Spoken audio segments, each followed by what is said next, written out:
Really important issue we're talking about tonight. We don't know how much today's events are related to it, but it's still important.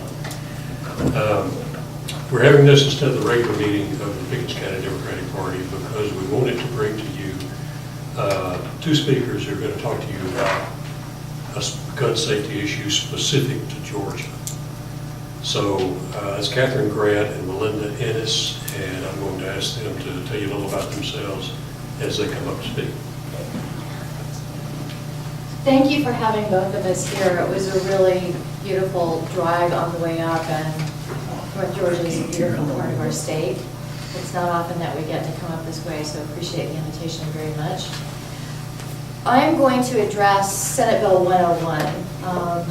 I represent the Campaign to Keep Guns Off Campus.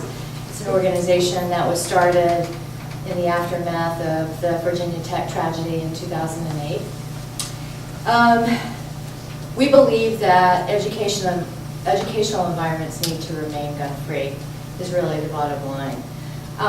However, we do recognize, respect, and support the expression of the Second Amendment. I just want to get that out there because sometimes there's a little confusion about the difference between what is reasonable restrictions and what is, in essence, no restrictions on where to carry, gun ownership, what types of gun, the amount of ammunition or firearms you can own.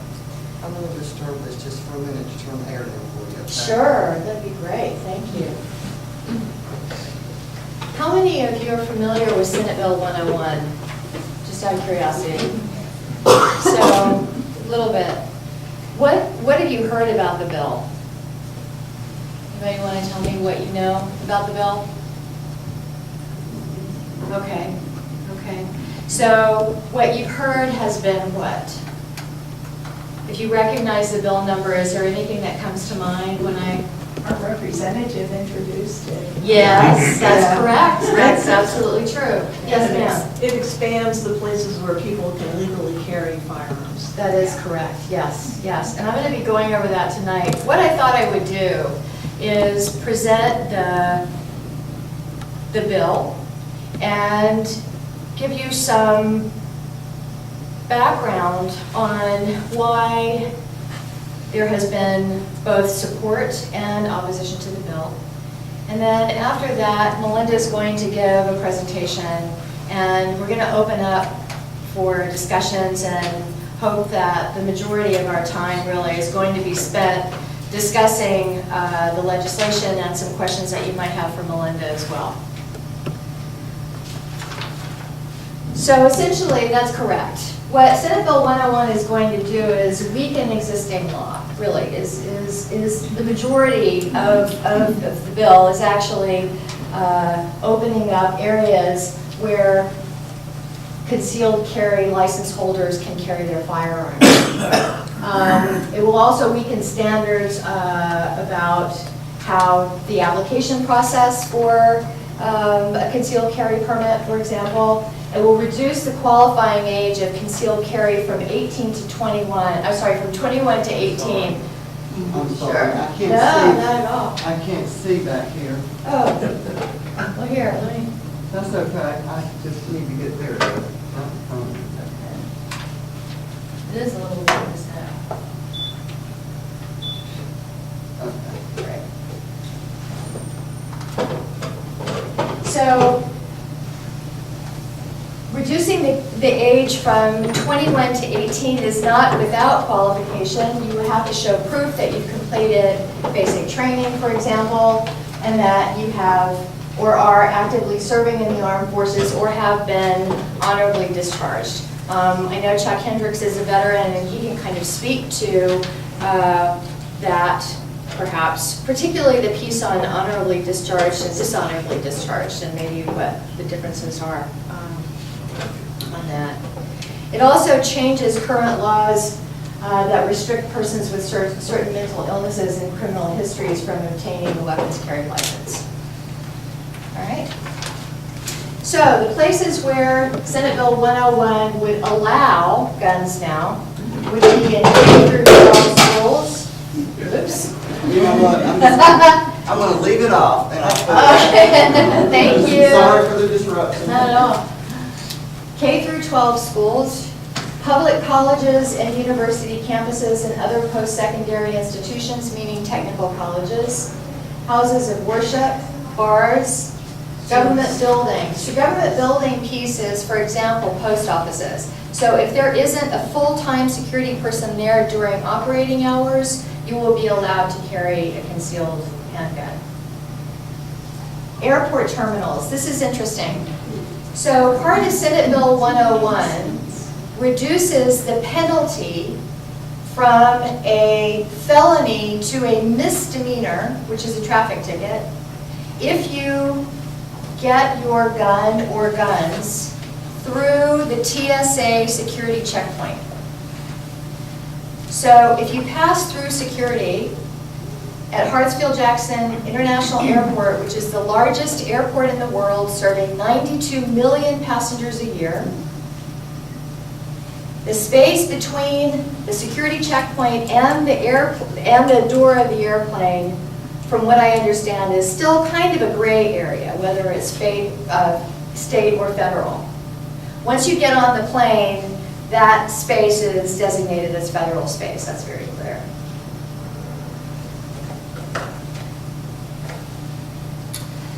So let's look at the K through 12 schools implications. Now, what it's going to do essentially is to authorize the local Board of Education to appoint a faculty or staff member to carry a concealed weapon. The other thing that we should also point out here is that the type of weapon is vaguely defined in the bill. Other than that, it has to fit into a holster. And so the onus of defining what the type of weapon is that would be allowed in the school will be up to the school board, as it will identifying the person. Once the person is identified, those records remain confidential. So teachers don't know what other teachers may or may not be authorized to carry a handgun. And sometimes that might be problematic. Now, the other piece too, which is interesting, is that there's no provision for the cost of either training or the purchase of firearms, but there is a provision that reads this. However, provided, however, that nothing contained in this code section shall prohibit any approved personnel from paying for part or all of such costs or using any further funding mechanism available, including donations or grants from private persons or entities. So it's opening the door for The NRA. Exactly. Exactly. Not to mention Georgia Carey. So the local Board of Election would provide an approved list of firearms and ammunition, but again, we don't know what that is or the parameters of that. And the personnel would have to carry the firearm in a holster on the body or locked in a safe. There's no provision for oversight to mitigate potential abuses that may occur. For example, a teacher, just like all of us are human beings too, and they go through different life events that may cause certain stresses in their lives, for example. But if that person who's identified is remain confidential, how are potential abuses going to be identified? Or what kind of policy will there be? It's not clearly outlined in the bill. It's a time bomb. It is a time bomb indeed, yes. So let's take a look at the campus piece, and that's really my area of expertise. So if Senate Bill 101 becomes law,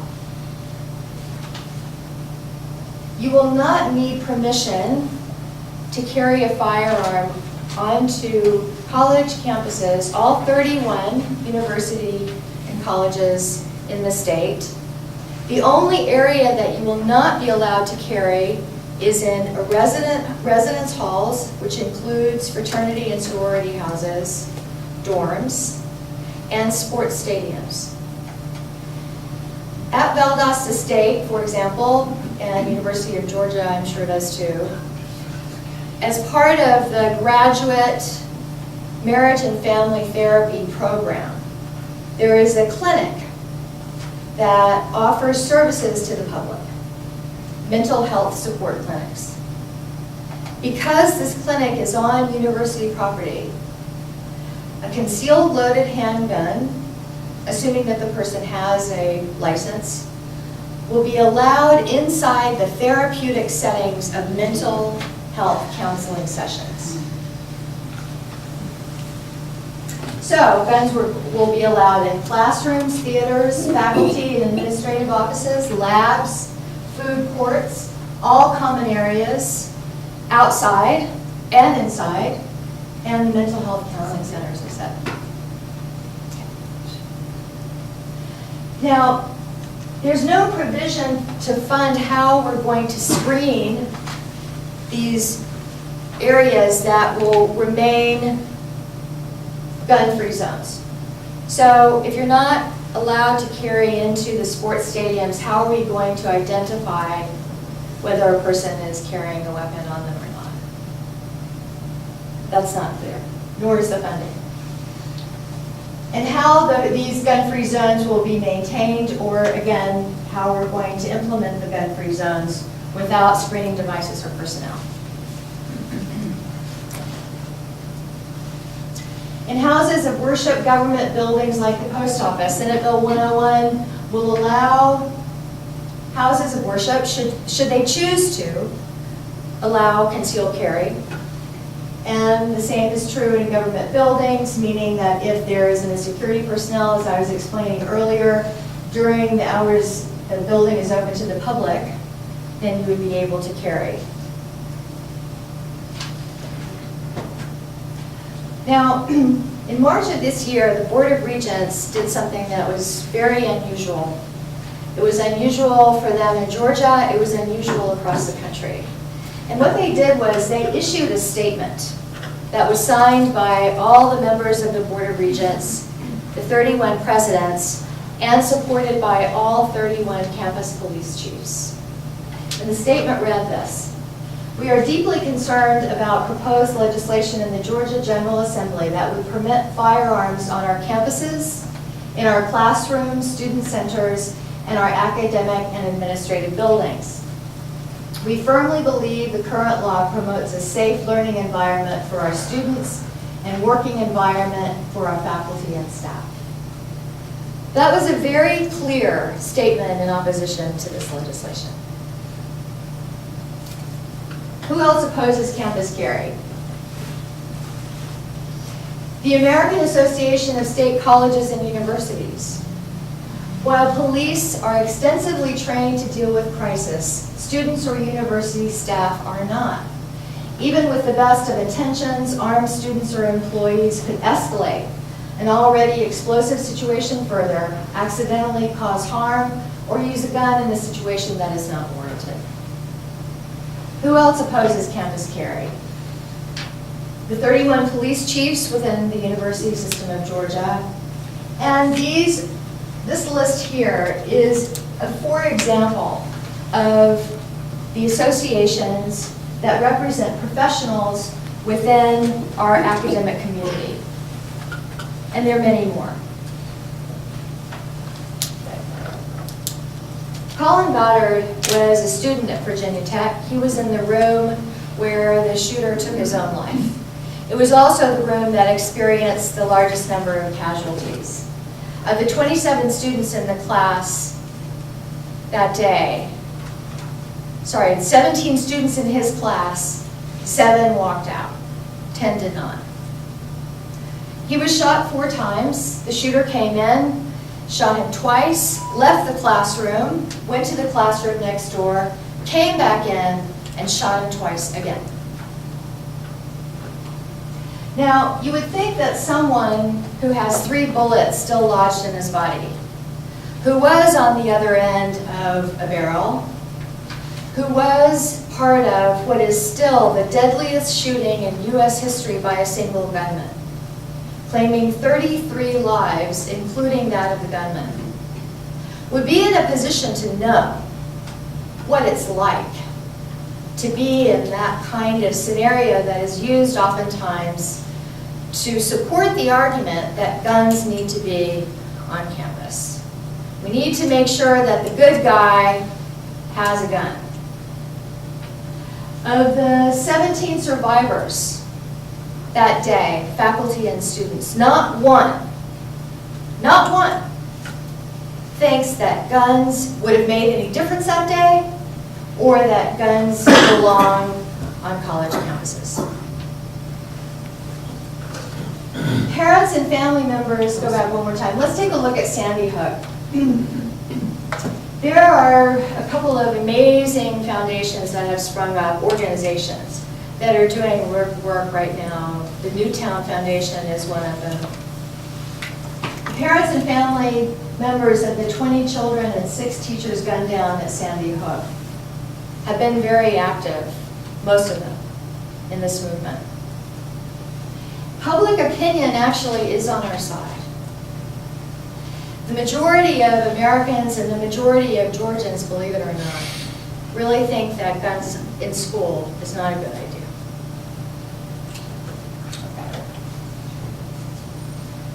There's no credible statistical evidence to suggest that the presence of students carrying guns, particularly concealed handguns, will reduce violence. There is a lot of pseudoscience out there. There are a lot of studies that have been later criticized for promoting the idea that students carrying would create a safe environment. But again, there isn't credible evidence. Cognitive risk assessment capabilities are not fully formed until the age of 25 or older. You know, I've often wondered why otherwise great kids do stupid things out of nowhere. Kids that are doing really well in school, make great grades, you know, have wonderful friendships, or otherwise really well adjusted, and then all of a sudden one day they just kind of, I don't know, they drive too fast, get a speeding ticket. Well, neurological science really is sort of pointing us to the conclusion that our brains, particularly the part that is able to assess risk, doesn't develop till at least 25 or older. College campuses are much safer environments than off-campus. The rate of crimes of all types is significantly lower on a college campus than off-campus. So again, the idea that we need guns to protect ourselves really may not apply in the college setting. Less than 1% of all homicides and suicides among school-aged youth occur on school grounds. Less than 1%. Young people between the age of 18 and 25 experience the highest rate of serious mental illness. I didn't know that. But we're dealing with a vulnerable population in the sense that these are young people who, by and large, are coming to college to experience a lot of different things. And some of that includes alcohol, drug abuse, and particularly when they're leaving home and wanting to do well in school and adjusting to a very different life, there's a particular kind of stress that is experienced around this age. Do we want to add to that by allowing loaded handguns on campus? Between 9 and 11% of college students have seriously considered suicide. 90% of gun suicide attempts are lethal. A study published in the Journal of American College Health found that students who own guns, this is interesting, were more likely than non-gun owning students to binge drink and drive, or vandalize property. That study was conducted in 2002, and this information is available from the Center to Prevent Gun Violence. Who supports campus carry?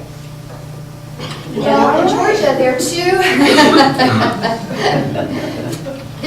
are two organizations primarily that are driving certainly the political behavior inside the Georgia Assembly. The first is an organization called Georgia Carry. The other is the National Rifle Association. There are also a couple of other organizations. Georgia Carry has a full-time lobbyist, as does the National Rifle Association. Georgia lawmakers, including House Representative Alan Powell and our very own Representative Jaspersy, or Jaspers. Now, I want to point out something interesting here. House Representative Alan Powell is chairman of the Public Safety and Homeland Security Committee. The Public Safety and Homeland Security Committee is tasked to review policies like Senate Bill 101. Representative Powell is also a member of Georgia Carry. And this summer was asked to present a workshop on grassroots advocacy at the Georgia Carry Convention. So clearly, it may be legal, but perhaps a conflict of interest that the chairman of the very committee that is tasked to review public safety policy is a member of the gun lobby. Conservative Republicans, not all Republicans, and again, I'm not sort of taking a look at this from a political standpoint, but there are people within the Republican Party that believe that the Second Amendment prohibits any restrictions. And the National Rifle Association is an organization that believes that there should not be any restrictions. What kind of guns you can buy, the number of guns you can buy, what kind of ammunition you can buy. Who can buy? And who can buy, exactly. Now, Fox 5 Atlanta conducted a poll recently in May of this year, and they asked registered voters about allowing guns in school, and this is what they found. 57% were opposed, while only 34% favored. This is a poll conducted by Fox 5. 10% were undecided. And this is what the pollster had to say. If the Republicans really insist on pushing this thing in 2014, it could be a litmus test that burns them badly in general elections and even in the closer-in suburbs of Atlanta in the GOP primaries.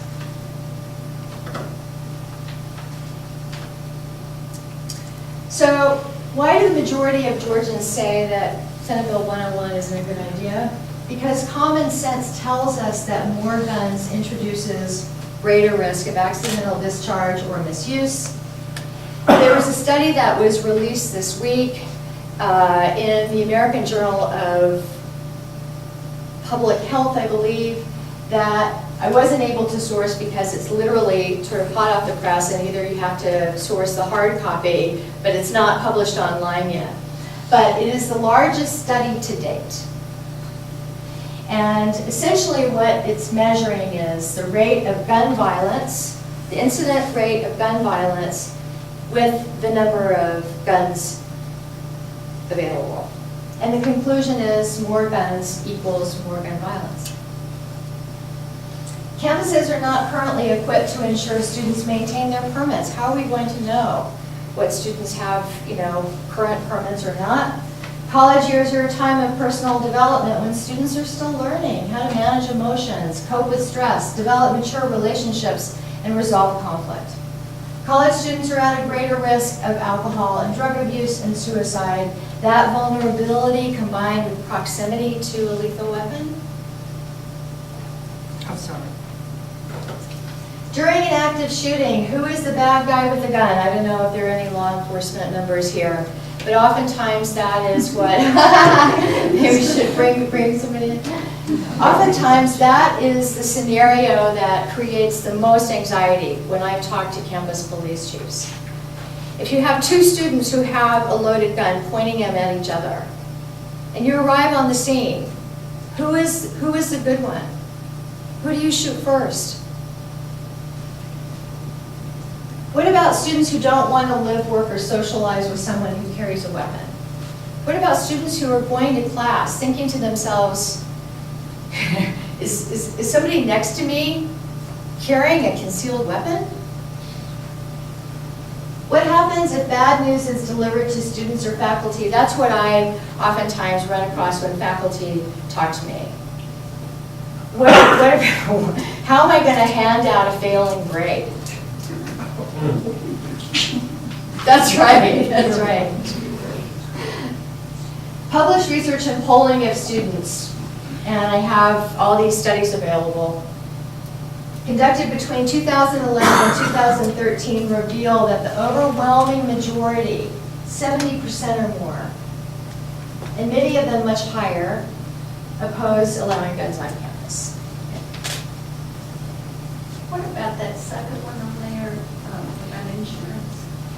Because Yes, that's something to still. exactly. The economic cost, thanks for pointing that out. I believe it was Kansas recently. The insurer of the public school system there essentially the insurance carrier had said that they would have to adjust the insurance coverage or the premium, the cost of the insurance coverage, should guns be allowed on campus. That's one economic cost.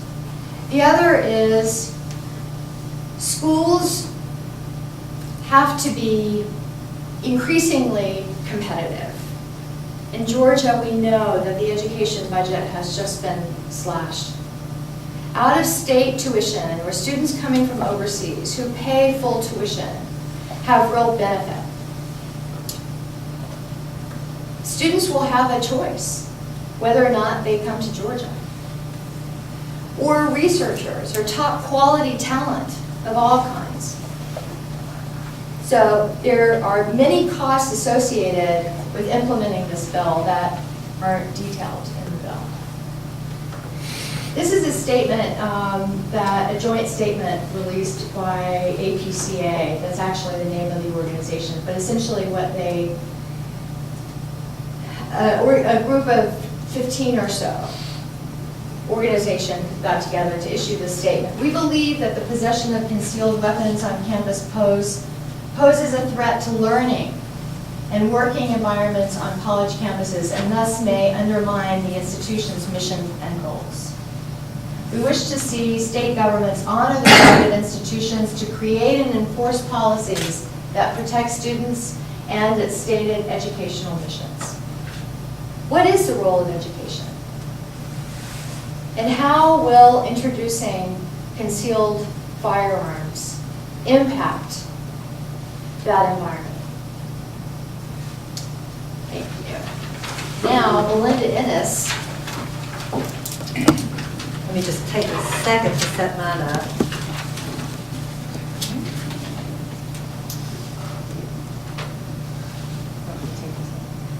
No, because it's mine's on there too. Oh, gotcha. Okay. Of course it is. Open folder to view.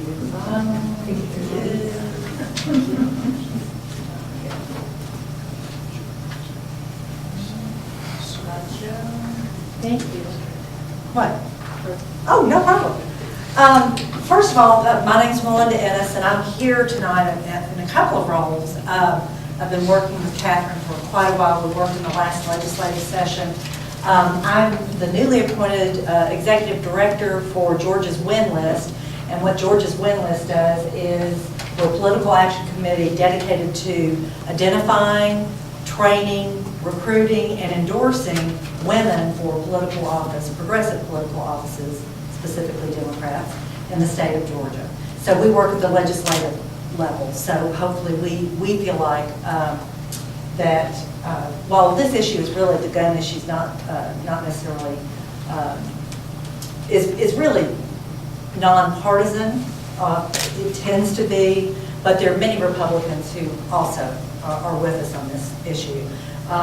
And we also think, though, that women, there are a lot of women who are really passionate about this issue. So we really want to get more women in the state legislature to help make the difference. So I just wanted to plug my role. As you see, the WIN stands for Women in Numbers, and we have many endorsed candidates right now, including Stacey Abrams, et cetera.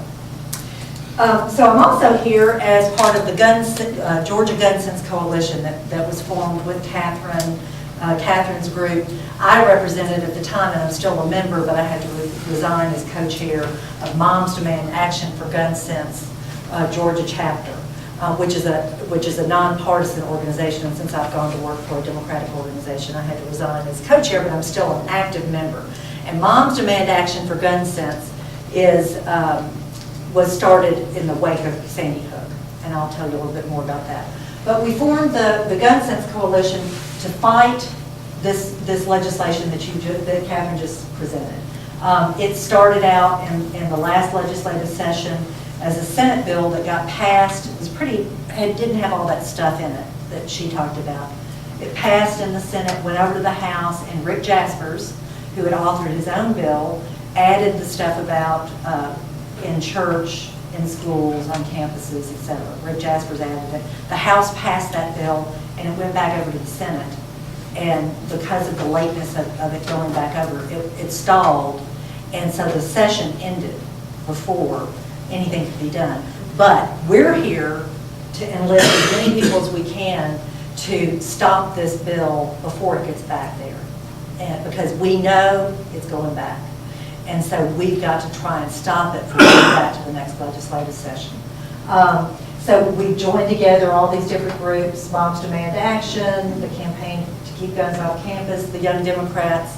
But we're all there together on just this one issue, to fight this legislation. We're working on campus with Georgia teachers, clergy, and legislators. And then just to tell you a little bit more about Moms Demand Action, it was started and it's just snowballed into a huge effort. We now have 100,000 members. We have chapters throughout the United States, big chapters. It was started by a mom who, after Sandy Hook, just said, this is crazy, something's got to stop. And now, we often hear from the other side that,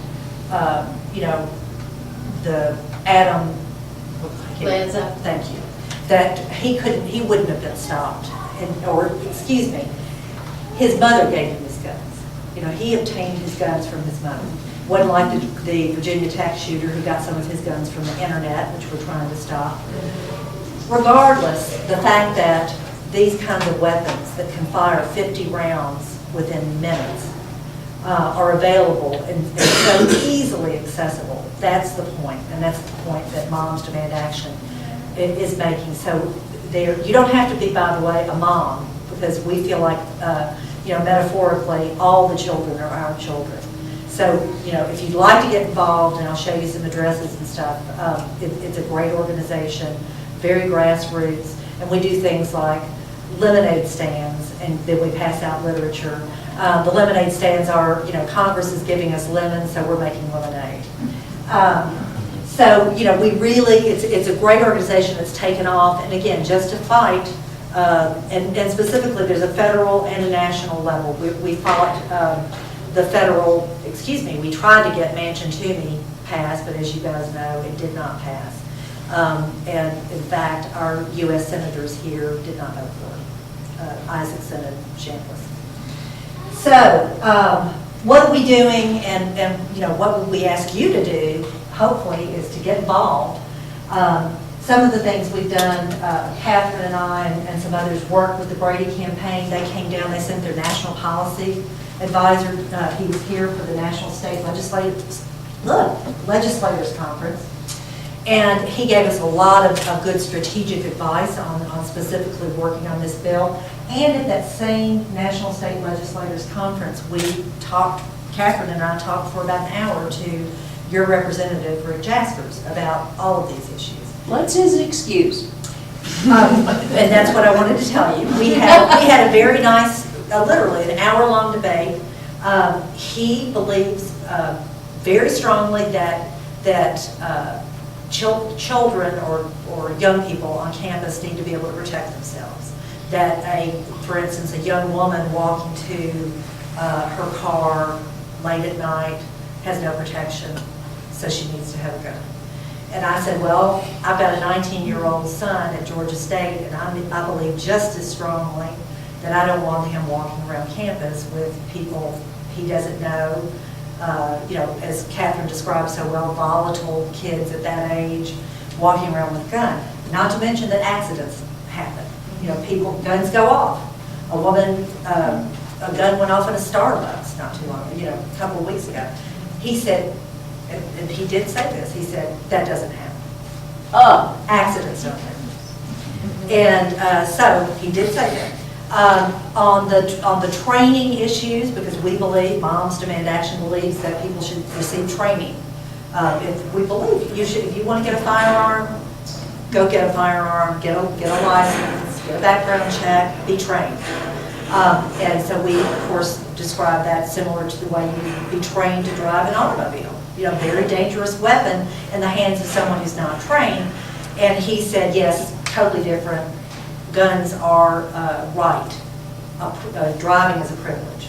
So I'm just sharing with you what the attitude is. So, pretty much there's a basic divide here that these people think carrying a gun around makes us safer, and that if there's a bad guy with a gun, then the good guy has to have a gun. But the trouble is, as we all know, you don't always know who the good guys and the bad guys are. Life's not that simple. And as Colin Goddard, and I've seen him too, the young man from Virginia Tech, who said, he was laying there on the floor with that shooter standing over him, and a gun wouldn't have done any good.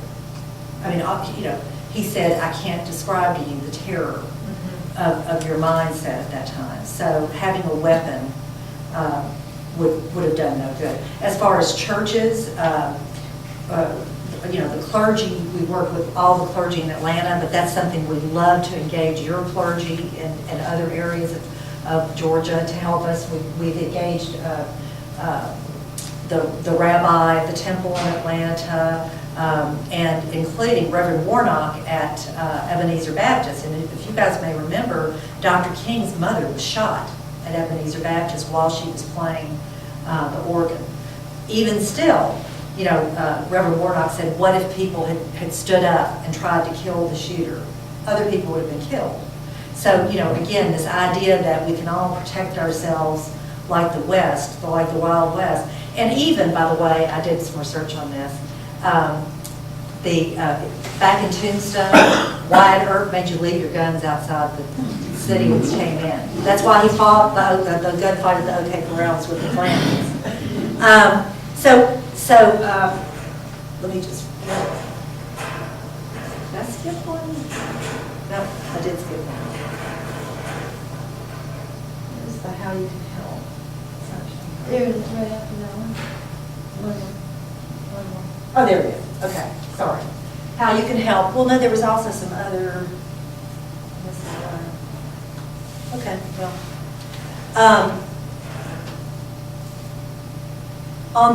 Before I get to just the specifics of websites and that kind of stuff, like I said, I'll give you my business card tonight. Anyone who's interested in joining with us and networking with us, we need your help, particularly outside of Atlanta, because I live in Atlanta, and I also go down to St. Simons all the time. I have a little house down there, so I try and go around the state in my new job. But we really need you out in the local communities to work with us on that. We're asking the clergy to support us, and we're asking the clergy to reach out to other clergy throughout the state. We're trying to work with the PTAs.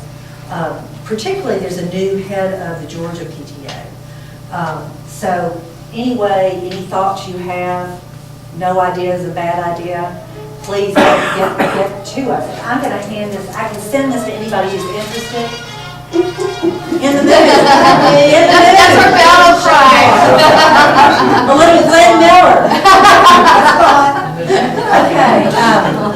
So anyway, we've got a Facebook page. We've got a Facebook page for our coalition, and I have a handout. So I can also send you the addresses and all of that. So please, we need your help, to help us stop this. And then I think we're ready to take any questions. I also, just to add on to that, I brought a petition for everyone to sign if you would like to. And this is a petition here that essentially is obviously opposing Senate Bill 101. The other advantage of signing the petition, although you don't have to do this, is that we'll put you on an email alert list so we can send you out information and update you on what's going on, just to point that out. Are there any questions? Any comments? Yes? Michael, the question of clergy Yes? and leadership in the religions. Yes? Have you had any support or anything from any of the various judicatories, the Catholic bishop, Methodist bishops, or Episcopals, any of the heads of the various Baptist conventions? Actually, well, let me start with addressing the national groups that have taken a position in opposition. The Catholic Church, the Episcopalian Diocese, I think recently at their annual convention, took a position in opposition. Various synagogues in Atlanta have taken a very strong position, opposition, opposing the bill, obviously. The Southern Baptist Convention has not. And I was raised in the Southern Baptist Church, and it's particularly upsetting to me. But they have not and will not. I've contacted them, and they. There are a lot of Presbyterian churches in Atlanta. Presbyterian Church, right? The Central Presbyterian, Trinity Presbyterian, and in fact, Dr. Gary Charles at Central Presbyterian, which is right across from the Capitol. So we had press conferences during the last legislative session. We had several press conferences with interfaith clergy, Rabbi Berg from the Temple, and Dr. Charles and Reverend Warnock from Ebenezer. So you're saying the Presbyterian churches do support your work? Yes. Most of Yes. them have, Okay. yes. We have not had the Presbyterian community of Atlanta, but Yeah. we've had, but that's what we're trying to organize right now. Have either of you had the opportunity to talk to Bishop Wright of the Episcopal Diocese of Atlanta? He is the new. Yes. Yes, he actually spoke at the Georgia legislative, one of the days of the session during this past legislative session, and he was very eloquent, made a very well delivered and thoughtful invocation, that's right. It was both an invocation and a statement in opposition to the bill. So I do know who he is, yes, absolutely. We have, and again, we've got committees formed in the Gun Sense Coalition. We've got one group that's working on clergy, and they're based out of Trinity Presbyterian.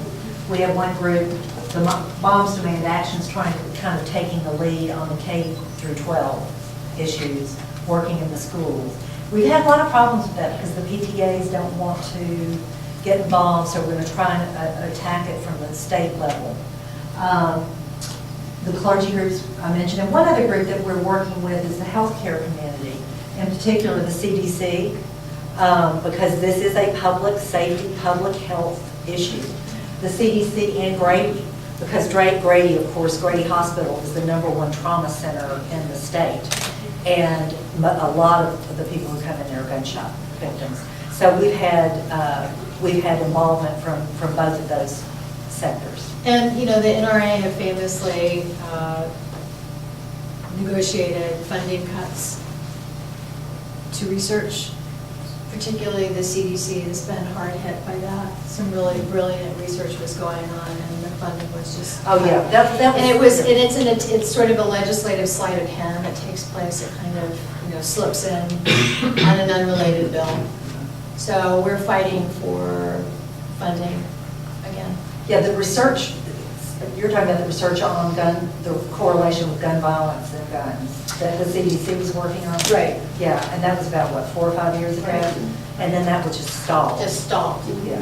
Yeah. Well, it was supposed to be a public health issue. It is. It was supposed to be studied as though it were an epidemic. Epidemiology was supposed to be funded to look at this. And are you telling me that by sleight of hand, the politicians have defunded. That's correct. That's correct.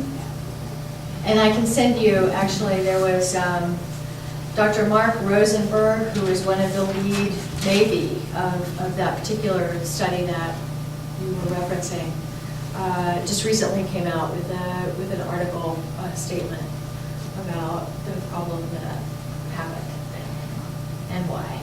So, Well, another group that might support your cause would be the Georgia Libraries Association, because Georgia Carey is working on trying to get guns in libraries. exactly. So, you know, and these are school libraries, university libraries, public libraries. Absolutely. So I'm sure they're trying to do their best to keep them out. Yes, thank you. Great suggestion. How about the Association of Saloon Owners? You know, that to me, that particular part of the bill is just, guns and bars, alcohol and guns. I mean, It's like I was up in, what's the town near, right on the line, beyond Blue Harris? Ridge? No, above Blue Ridge. Young Harris? No, well, it was around there.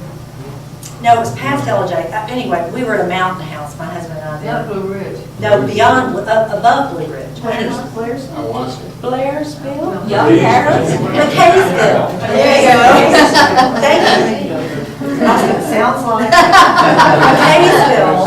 But, and I took a picture of it. There's a store there that is guns and drugs. It's a gun store and drug store all in one. So you go in and get your pharmaceuticals and your weapons. Handy dandy. But I took a picture of it because I couldn't believe it. Yes. I got a couple. You can have smoke in the bar, but you can carry a gun in the bar. Just, doesn't That's make right, sense. that's right, yeah. And, Curious, isn't it? yeah. What are these college students, they can't have these guns in their dorms, in the housing? Where are they gonna put them? In their car. Well, exactly. Are freshmen allowed to have cars on campuses now? I mean, Well- I'm not from Georgia, but. Well, that's a great originally, but- point, exactly. There's no provision for storage. Where are they going to store their weapons? So they're gonna be sneaking them in anyway, because there's not going to be anyone stopping them. Yeah, I guess how it would play out, and you would be able to speak to Yeah, I answer mean, that, yeah. things aren't really enforced in housing where I go to college at Reinhardt. Right. So we have a curfew at 2 a.m. It's not really followed. You're not supposed to have, like, they have girl dorms, boy dorms, not supposed to be intermixed after 12 a.m. That's not happening either. Right, So right. they're not really strict on those, and I don't really feel like gun policy would fly there, but I don't think they could do much to prevent it. Yes, yeah. I mean, if it's a law, exactly. they can't stop. But I don't really see them standing in the dorm all night long with, Yeah, I mean, sensors. exactly. Who is going to be there? The resident assistant is, there's an RA, resident assistant, right, in all the dorms? What are they gonna say? Oh, tonight's the gun check, and go and check. I mean, how are we gonna do this? The scary thing to me too, there's a House rep from Atlanta, Carly Renner, who spoke against the bill, and she's a professor, and she said, I've had students get aggressive with me, 21-year-old, grown, scary kind of people, and God forbid that they'd had a gun on them. And then when I testified at one of the committees, I said that to the committee that included Alan Powell and some of these people we're talking about. And I said, don't you think it's a dangerous thing to have guns around, kids who may be suicidal, maybe doing drugs? Well, if they're old enough to go to, Afghanistan, then they're old enough to have guns. That's another issue. Absolutely, and absolutely. The other thing, I just wanted a couple statistics that might surprise you. The average age of the college student in Georgia is 24. The average age is 24. Georgia skews higher in terms of the average age. So the argument that, you have to be 21 to carry a handgun, right? in Georgia, what that means is that there are a larger number of students, obviously, who are going to be eligible. So we're going to flood the campuses with guns.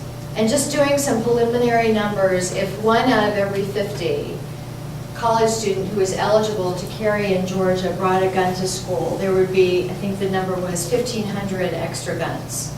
So, you know, that's 1 out of 50. So you double that, we're looking at 3,000 additional guns in an environment, again, that is challenged by budget cuts and on and on. Yes, sir? What drains you to the security? You've got no guns on the campus, it's a no-gun zone, to citizens that, like I did, I lock Right. mine up, I keep Right. the gun safe, Right. okay? The no-gun zone argument? Yeah, Okay, I would love to hear an answer for that, great, because because I've got one for you. that's great, that's I do. This is an article that was written recently. Actually, it was published in April of this year. And I will hand it over to you because I think it's an argument and one that needs a lot of consideration. So, but let me just kind of cut to the chase in terms of what this is saying.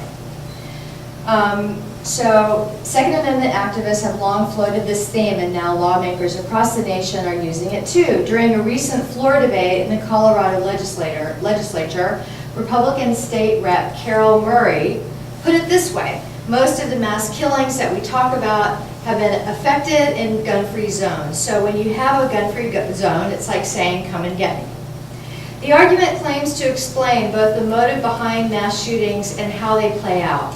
The killers deliberately choose sites where firearms are forbidden, gun rights activists say, and because there are no weapons, no good guy with a gun will be on hand to stop the crime.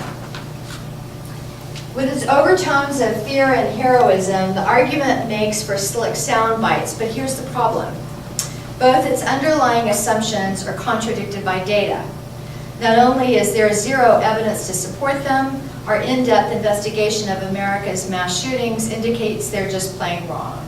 And there are citations, and you can click on to drill down. Among the 62 mass shootings over the last 30 years that we studied, not a single case includes evidence that the killer chose to target a place because it banned guns. To the contrary, in many of the cases, there was clearly another motive for the choice of location. For example, 20 were workplace shootings, most of which involved perpetrators who felt wronged by employers and colleagues. Last September, when a troubled man working at a sign manufacturer in Minneapolis was told he would be let go, he pulled out a 9mm Glock and killed 6 people and injured another before putting the bullet in his own head. Similar tragedies unfolded in a beer distributor in Connecticut in 2010, at a plastics factory in Kentucky in 2008. Or consider the 12 school shootings we documented, in which all but one of the killers had personal ties to the school they struck.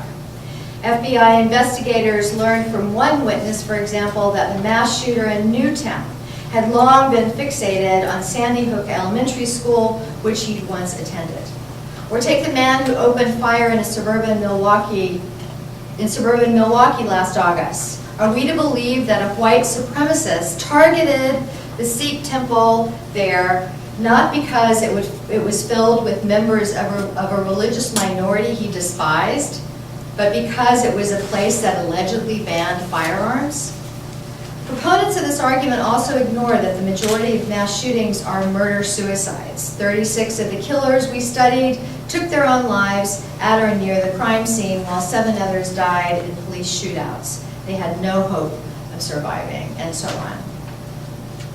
That doesn't answer my question. On college campuses, I'm just saying that if you want to go into a building like the library, Yeah. you have to have your student ID card. Right. You swipe your card. Right. That eliminates anyone like adults trying to come up in there and there and kill us. Now, if you as a student can come in there and do it, yes, but we do have alarms actually on those. So you were asking about campus security, what campus security exists? See, I'm a little jumpy on this, so I'm going to grab it. The way campus security operates in most campuses now, is that, for example, if students are having to walk the campus late at night, there are escort services that are available. Not enough. Not enough. There's a golf, like, if you call campus. I agree. Where Not I go, you can I'm not get, against what you're, I'm sorry. No, I know, no, I know. I don't mean to Against- be, I don't mean, yeah. But what I'm saying though is, there are so many situations, and it's money Yeah, and education. yes. Amanda Collins had no chance, and she's trained. She was trained. Are you familiar with Amanda Collins? I know a little bit, but not a lot. Do you want to explain? Because that, Okay. yeah. Amanda Collins was a student in Nevada, at a campus in Nevada. From a late night class, she was going to a car. She has a carry permit. She also follows the law and locked her gun up in a safe in the car. Right, She had no way to get to that gun. right. And she was raped on campus. And she was raped on campus. Right. Following that, there were 2 more rapes, but the 3rd rape resulted in a murder by the same man. Now granted, she said she may have still been raped, but she may have gotten a shot off and stopped him from getting away. Yeah, Or and that's he may a have very, grabbed the gun very. and killed her. Or he may have. Right. But also, may I say, we've got 50 million guns in this country, 50 million guns. No, 300 Oh, million. excuse me, I yeah, was going to sorry. say that. One for every Yes, one of but us, yeah. So, but with the number of guns, we should be the safest country in the world. I mean, if you agree. buy into the premise that guns make us all safer, then we should definitely, and we are not even close to the The safest. problem is, in my opinion, is education and the government. The government has a lot to do with this. This meaning Meaning, gun violence? no, I am for background checks. Yeah. I'm a member of NRA, Yeah. and the See, way I see them, Yeah, they go to the extreme to Right. get to the middle. right. But I think the background checks, I think the mental health issues. Yes. Because look at the background of all these people that did the mass shootings. Yes. They did not have the guns legally. Yeah, Even hold the kid's mother responsible for Sandy Hook. yeah. But, well, and also they Yeah. got, Cho at Virginia Tech got some of his guns off the internet. Well, he That's failed, still- he that's still- failed. Is a With- federal offense. Yeah. Well, yes, but you can get guns on the internet right now without any kind of background check. Which there are federal laws in place that are not being, Exactly. True, Divorce. true, Yeah. but Yeah. there are gun sites that are just like Craigslist for guns. but the laws are there. But no, because if I'm a private seller, I can sell you my gun just like I can sell you my washing machine. And there's no background. There's no law for There's no that. background check. People see sell Right. guns on Jasper Yard Sell Online, even though the instructions say you're not supposed to. That's not how, enforced. that's how, if you That's go how- back yeah. at Columbine, that's how they got around it. That, they, first of all, they got a straw purchase, they sent a friend of theirs to buy the guns, but Mhm. also, Which is- Eric Klebold wrote about it, how the government has this huge loophole, which means private sellers, I can sell you a gun and I don't have to have a background check at all. Right. See, I don't have to ask for a background check. So what happens at these gun shows is they just have all these private sellers who are selling guns without asking any questions. No questions asked. Right. And they're Now- selling to people that should not, they could not Absolutely. legally get them. But Yeah. people on the other side of this argument will tell you, too bad, too bad. No. That's what they'll tell you. They'll say, And it's that's- not, and that's that part of that the it's my problem. private right as Right. a citizen Right. Right. to sell a gun, just like I would sell a washing machine. Yeah. And it's nobody's business how many, in terms of the number of magazine, the larger magazines, or the type of weapons that, and this is what Representative Jaspersey said, it's nobody's business. The number of rounds is nobody's business. Right. One other thing I would say is, wouldn't you, I would think we would all agree that the Supreme Court, the current Supreme Court is, as with Scalia, is a conservative court. Scalia wrote the Heller decision, which was on guns. Even in that decision, that a lot of people didn't think went the way we'd like it to, he said there is nothing in the Second Amendment, I've read the decision, there's nothing in the Second Amendment that precludes, restrictions on guns for the public safety, Including schools. including schools. He said that, and he is a pretty conservative kind of guy. So this stuff we're talking about is. So I think the example that you gave, for example, I agree with you that we need to up the security on campuses. Well, what's wrong with maces and tasers? Like, we're allowed Yes. to carry mace on our keychains. Why didn't Yeah. you have mace? Well, a lot of my friends have there- mace. Exactly. I mean, I think basically this, the study that was just conducted, that was just released last week, late last week, on Thursday of last week, will evidence exactly what we're talking about, which is essentially this, that the more guns you introduce, and I'm not talking about trained law enforcement personnel, we're introducing risk that could take innocent lives. I mean, that is in essence what we're saying. And campuses can do more. But the political behavior behind, for example, the funding budgets are this. We have a governor who is being pressured by members of his party to pass this bill because they have relationships and have made promises to members of organizations. The governor signs off on the public education budget in this state. So we know that funding is being reduced. We know that we need more officers or more safety mechanisms on campuses. We're not getting that support. And I would, So his answer is, this is what's going to take care of it, more guns. and I would add to that, Catherine's point's excellent. We are so busy trying to add more guns instead of looking at other solutions. Because I agree, there's some vulnerabilities in the systems. For instance, at K through 12 in the city, in Atlanta, we have SROs, which are police officers who are trained and they're in the schools. In a lot of communities, as we get way outside of Atlanta, you don't have the funding for it. We've also cut back on school counselors because of funding issues. So all these things are entangled, and so the answer, instead of looking at that and addressing how do we have tasers, or how do we look at some other, non-killing machines, it's just more guns, more guns, more guns. So that's part of the problem we're dealing with.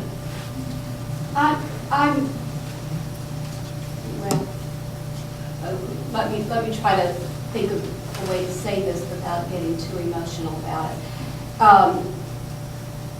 A lot of the arguments that you're presenting are intelligent, reasonable, educated arguments.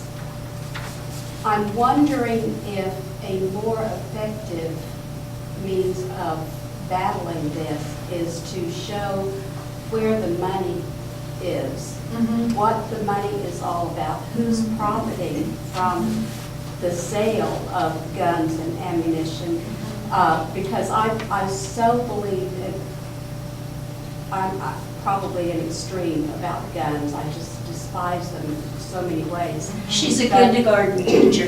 Yeah, Just not even getting exactly. started about guns in school. Right. Teachers have enough to On battle. their plate, absolutely. But can you trace who specifically is profiting from the sale of guns, from the sale of the ammunition? Can you expose that and safely, because I want you to be safe too, is that an avenue that you have tried to pursue? Yes, in Georgia specifically, I think. Yeah, Chuck. Well, I just want to make a statement, my opinion. What you are seeing by this bill, this SB 101, or HB 512, is what I call a fundraising event. That's exactly right. These We've got politicians an election year are coming using up. this Yeah. issue as a hot button issue to fund their campaigns. Yeah, exactly. It's as simple as that. You want to know where the problem's coming from, you're right, it's the money. Yeah. And who's supporting these elected officials? Who's paying for their campaigns?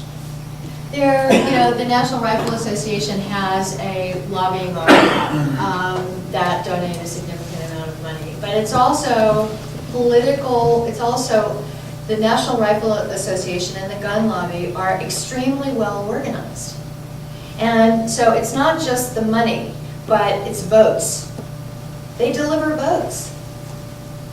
And so what we need to do in Georgia They is, deliver votes by. for example, By paying for the politicians? no, actually, what they do is they, as a member of the National Rifle Association or any gun lobby, the candidates that support the Second Amendment, according to their interpretation, are promoted by the organization, and their members are encouraged to vote for those candidates. Most often they're what we call single-issue voters. So essentially, Representative Jasper says an example, the membership of the National Rifle Association will be contacted and said, got to vote this guy back in. If you don't, they're going to take away our guns. And so it's essentially delivering a voting block. And they're extremely well organized. They've been doing it for 30 years or more. And they're well resourced. They have full-time lobbyists. They have, in fact, the National Rifle Association has its own advertising and marketing firm. So all of the literature and the materials and the placement of public relations and media and all of that is coming out of their own agency. However, public opinion is on our side, and this is what we're trying to do now, is to start to organize around what we know to be true, which is that the majority of people don't think guns and bars is a good idea. I was at a conference in Colorado, at the Aspen Conference, which is all about, it's called the Ideas Festival. And I got to see the head of the Brady campaign speak, and he was really terrific. And it was kind of a panel discussion, and somebody said to him, he talked about the fact that, some of the statistics we've discussed about most people, these are common sense, things you think that most people would go along with. NRA members go along with it. So why are they winning on this extreme issue? And he said two things, mythology and intensity. They are willing to mythologize things. In other words, it's not background checks, it's they're going to take your guns away. Somebody's going to come to the door and take your guns away. Well, none of us are saying that, but that's the word they say to their members over and over again. They're going to take, it's a slippery slope. They start with the background checks and then they're going to take our guns away. Well, even if we wanted to, that's not going to happen. And then the intensity goes back to that one voter, that one single issue voter. The people who are voting, the people who are concerned about somebody coming and taking my guns away, that's the only thing they're voting on. They look at the guy's or woman's NRA rating, and that's how they vote. The rating is important, and politicians are rated. And if you are able to maintain an A rating, then that entitles you to certain privileges. And I think you're exactly right, though, about the money thing. I think the money thing is huge. But it's not going to stop, pardon me, Rick Jaspers. He told me when I said to him, what about the fact that the whole university system of Georgia, 31 members of the Board of Regents, signed a petition against this bill as in danger of public safety, backed by security officials? That's the only time he lost his cool with me. He said they had no right, because they aren't elected officials, to say anything about it. That's what he told me. They have no right because they're not elected officials. And I said, well, what? And I said, well, I believe they're concerned for their students on campus. And he said, no, it's a political thing. All they care about is what Georgia's going to look like to the outside world. Because to Catherine's point, he's hitting on the fact that people won't come to Georgia because they'll think we're a nutso state. Can I say something? Yeah. Just as a college student, when the same thing happened, I told some of my friends from the Young Democrats, and we were extremely PO'd that no one asked us.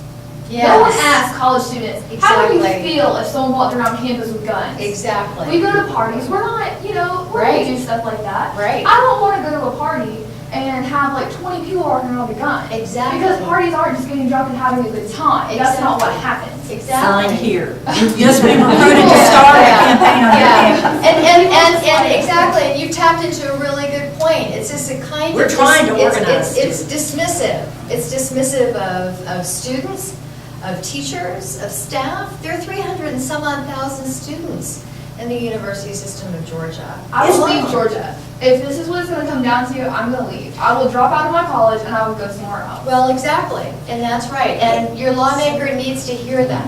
And your It's- lawmaker needs to. It's dismissive of Yeah. all of Yeah. us who don't want to walk around with people carrying guns all the time. Yeah. And I don't want to be in a society like And whenever I try to talk to anybody about, well, what about assault weapons? Well, I'm a hunter. Well, when did you take an assault weapon up to a deer stand? If you need an assault weapon to kill a deer, you can go. You're not allowed. Yeah, No, yes, no, I've never but used an please assault do. weapon hunting, so I'm. Yeah. But the thing is, there is a girl by the name of Sarah Markle.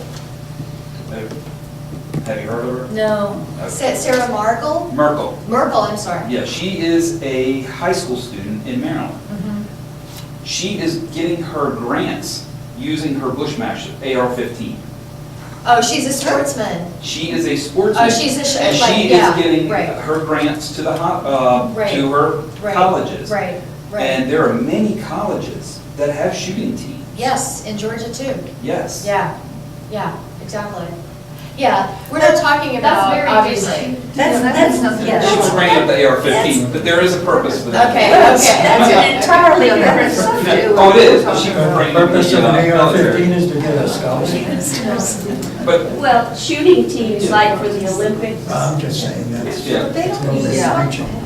You can get a scholarship for almost anything. actually, they use many different kinds. I can Well, get I an hear assault you weapon. saying more, and you need to pass that sheet around if you want to Yes. decide it, but Please, yes. You know, I still thought that if I made a phone call to Rick Jaspers and said I was against his bill, Yeah. it would make a hill of beans. Yeah. Do we still try to make those personal contacts? Or yes. is the group, I mean, because all our representatives are so against everything I believe, I sort of feel like my phone call doesn't make a difference. It does, it absolutely does, and I'll tell you why. The goal isn't necessarily to convince Representative Jaspers to change his mind, but to let him know that there are a number, and a growing number, of people in his district that are watching him and don't like what's going on. This is an election year. And the more people we can get to make phone calls into the office, and it can be multiple times a week even. The opposition harangue, I mean, they are absolutely very good at being able to kind of make their presence known. So we really just need to do the same. It does really make a difference. It really does, specifically coming from this area. I have gone to the offices of a lot of congressmen, state reps, et cetera, and they say they always hear from the other side. Well, I don't ever hear, from you. Well, and I'll say, well, we're here today. We're here today to talk, but the point is, that's part of the problem. They do the robocalls, they're very organized, they make these calls, so don't ever think your phone call, it does make a difference. In fact, we're trying to get phone banks together, so, Particularly in areas, in this specific area, in rural areas, rural districts. North of Atlanta is very red. Right, exactly, and this is the area, this is why this is such a powerful area. we're actually For going to us. be identifying senators, because this is going back to the Senate, that we think we might be able to turn. Because if it goes back, if we need 10, you said 10? Yeah. When So, does the next session begin? the second Monday of January, and the word that is coming out now is that the bill absolutely will be introduced. We need to stop it before it hits the floor, because once it does, it will likely pass. I'll throw my 2 cents worth in here, then I'm going to shut up. But it's basically the same question. what is going to be done to protect the students. And it's not, I say students because we're talking about the campuses at this point, but it's not just limited to the colleges, it's everywhere. I came from a state right next to an area that was totally banned on guns. I've been robbed at gunpoint 3 times by the same flipping guy. Right. So let me just Oh, kind of yeah. interject. I don't mean to cut you off, but I think where you're going is, again, more guns keep you safer, But right? not necessarily. If there are safeguards put into place, Yes. what is your answer to the safeguards?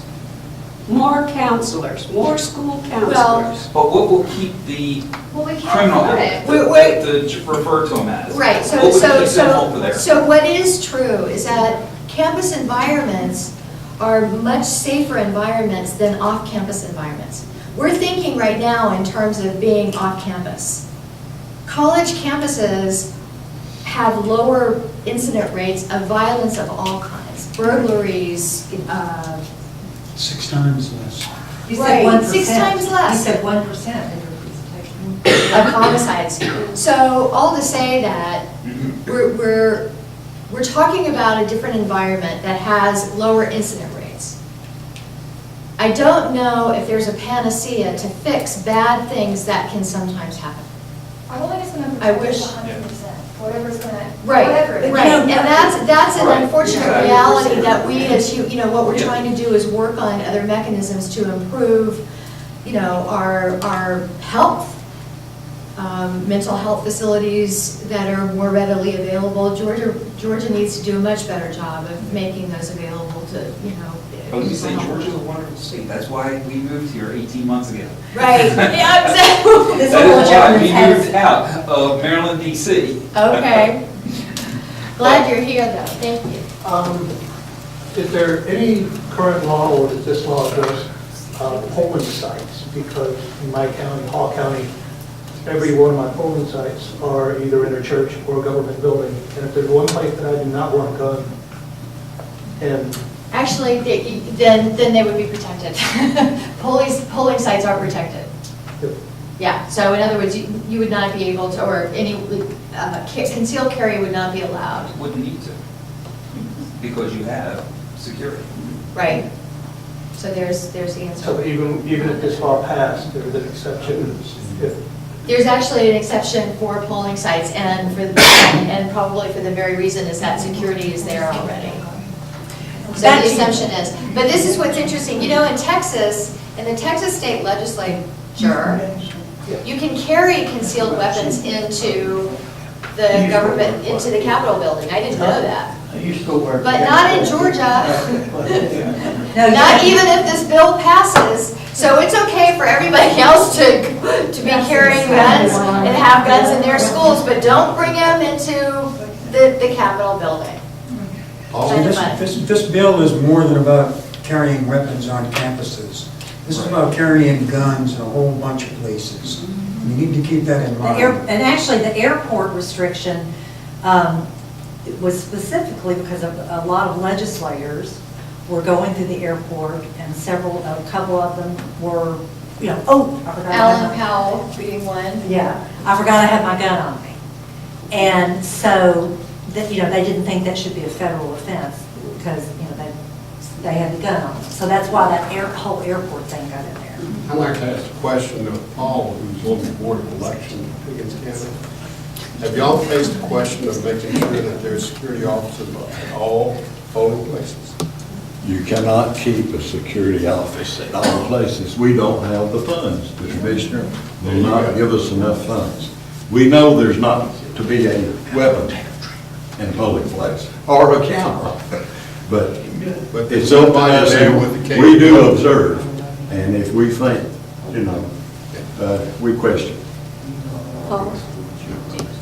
Do you have a fact sheet with some of these? Yes, we can send you the presentation, and we can send you via email, if you just put your email address, and we can send you a lot of facts and figures specifically about Georgia and this bill.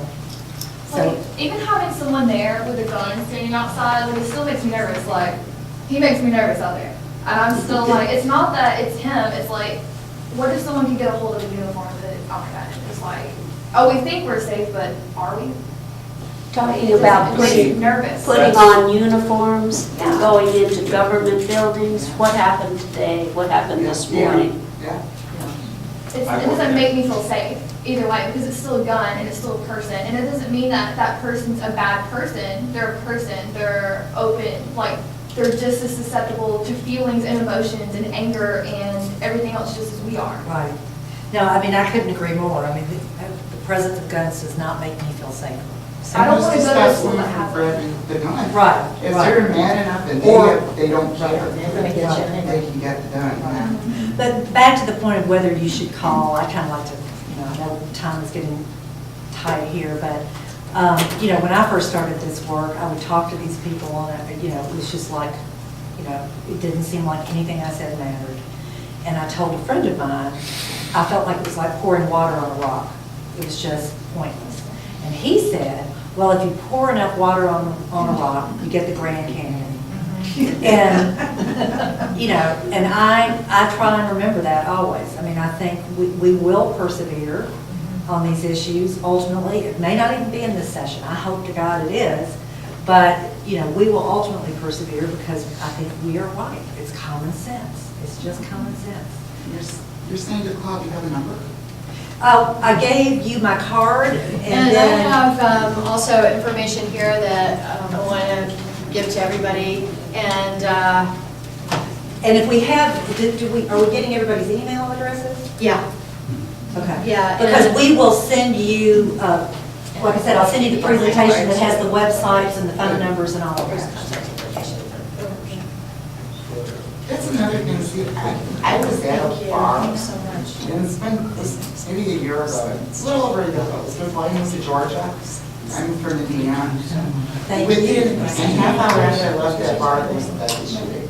Pardon? There was a deadly shooting at that bar a half hour after I left. Oh, wow. And that really, I mean, I never found of mine that were there at the time, and that, I mean, luckily none of them, but, I mean, that really hit home when we were talking Sure. about that.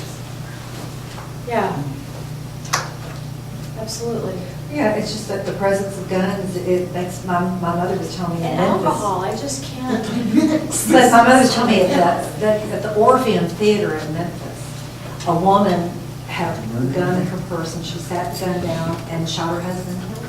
I mean, it's just. Well, what's to prevent that on campus? Yes. There are a lot of Yes. people who are playing around with other spouses or other people, and somebody's going to get mad and decide to get a license to carry. Exactly. Well, as the mother of a 19-year-old, And I have that. they're volatile. They're not, their frontal lobes aren't in order, so. I know, well, it's not even young people, middle-aged people, anybody. Thank who's- you so much, yeah. Thank you, everybody. Thank you so much. Thank you.